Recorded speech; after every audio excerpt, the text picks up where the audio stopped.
북한이 러시아 쿠르스크 전선에 추가로 군 병력을 파병한 것으로 보인다고 한국 정보당국이 밝혔습니다. 1차 파견 병력의 대규모 사상자 발생에 따른 조치로 분석됐습니다. 함지하 기자가 보도합니다.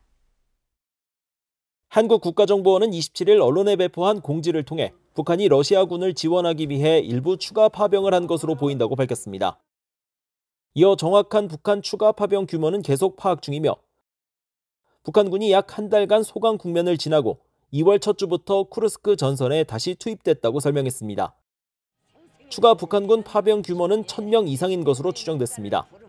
이와 관련해 한국군 관계자는 올해 1, 2월 중 북한군 병력이 러시아로 이동했으며 북한은 추가로 러시아에 병력을 보낼 준비도 하는 것으로 파악된다고 밝혔습니다.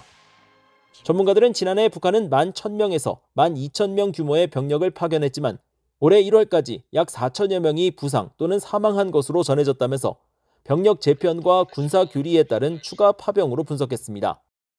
전선에서 전력이 이탈이 되거나 손실이 되면 끊임없이 거의 매일다시피 보충병이 추가돼야 되거든요. 그렇게 본다 그러면은 사실 이미 1월 달에 회복하기 어려울 정도의 손실이 발생을 했고 또 그 시점에 즈음에서 인민군들이 전선에서 보이지 않는다는 얘기들, 철수설 이런 것들이 흘러나왔어요.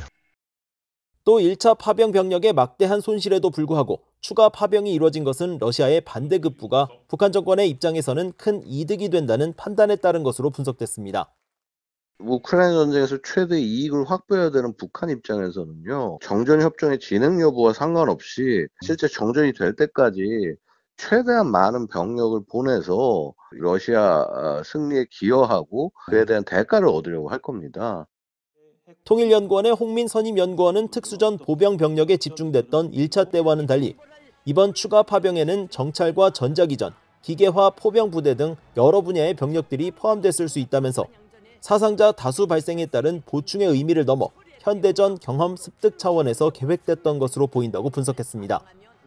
또 미국이 주도하고 있는 종전 협상과 관련해 북한군의 추가 파병은 러시아 입장에서 유리할 수 있다고 진단했습니다.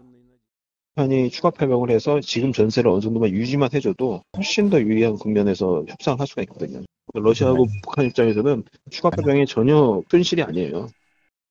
이런 가운데 모스크바를 방문 중인 리히용 북한 노동당 비서가 블라디미르 푸틴 대통령의 최측근인 드미트리 메드베데프 러시아 국가안보회의 부의장을 만났으며 푸틴 러시아 대통령도 27일 리히용 비서를 예고 없이 만났다고 러시아 크렘린궁이 밝혔습니다.